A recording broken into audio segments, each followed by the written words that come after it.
Slick back. No, slick back. That's what I said. Slick back. No, nigga, I'm a pimp named Slick back. Pimp named Slick back. Pimp named Slick back. Nigga, are you deaf? I'm a pimp named Slick. Assalamualaikum warahmatullahi wabarakatuh.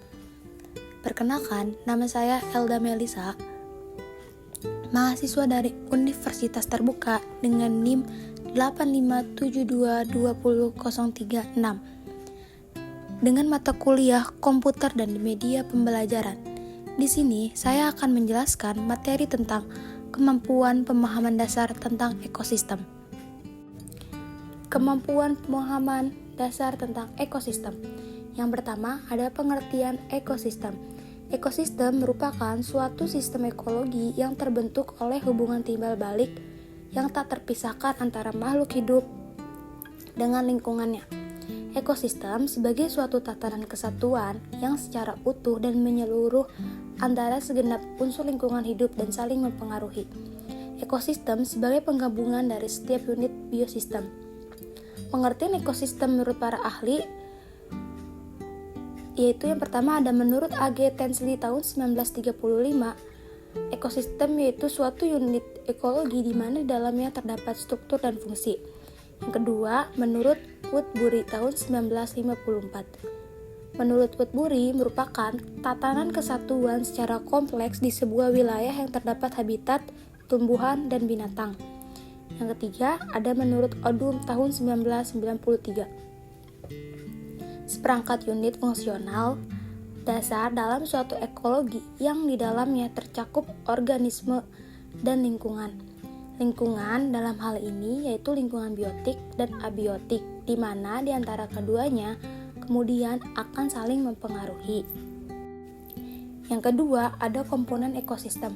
Komponen ekosistem dibagi menjadi dua, ada komponen biotik dan komponen abiotik. Komponen biotik memiliki arti hidup. Komponen biotik pada suatu ekosistem yaitu makhluk hidup itu sendiri. Sebab ekosistem tak akan pernah terbentuk tanpa adanya makhluk hidup di dalamnya.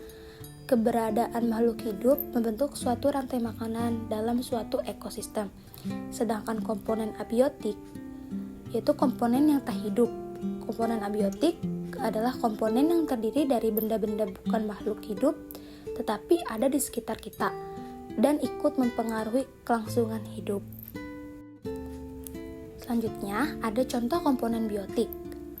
Contoh komponen biotik dibagi menjadi dua, ada organisme autotrof atau produsen dan organisme heterotrof atau konsumen. Organisme autotrof atau produsen disebut sebagai produsen karena organisme ini mampu membuat makanannya sendiri. Bahkan, ia membuat makanan bagi organisme lain yang tinggal di ekosistemnya. Yang kedua, ada organisme heterotrof atau konsumen, memiliki sifat yang berbeda dengan organisme pertama. Organisme heterotrof ini memperoleh makanan dari organisme autotrof atau produsen, dan dia akan memakan sesama organisme heterotrof lainnya, sehingga dapat ditarik kesimpulannya bahwa organisme heterotrof adalah organisme yang menggunakan bahan-bahan organik dari organisme lain yang digunakan sebagai sumber energi dan makanannya. Selanjutnya, ada komponen abiotik. Komponen abiotik dibagi menjadi 4, ada suhu, air, sinar matahari, dan garam.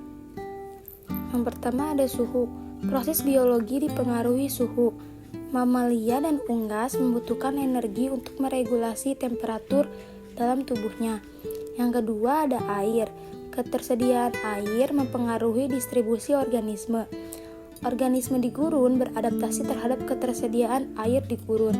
Yang ketiga, garam. Konsentrasi garam mempengaruhi kesetimbangan air dalam organisme melalui osmosis.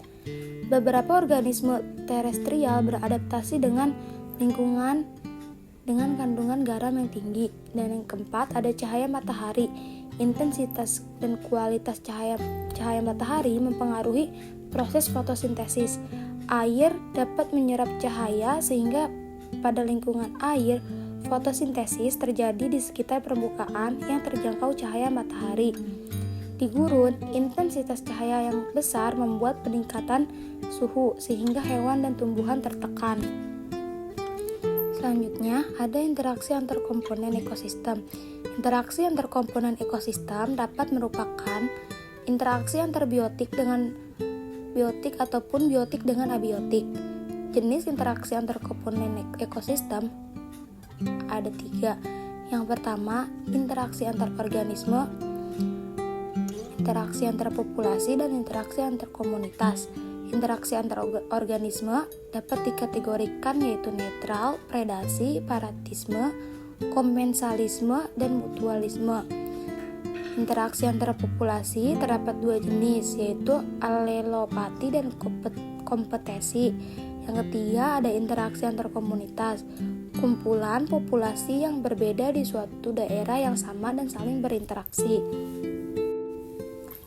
Selanjutnya ada jenis ekosistem.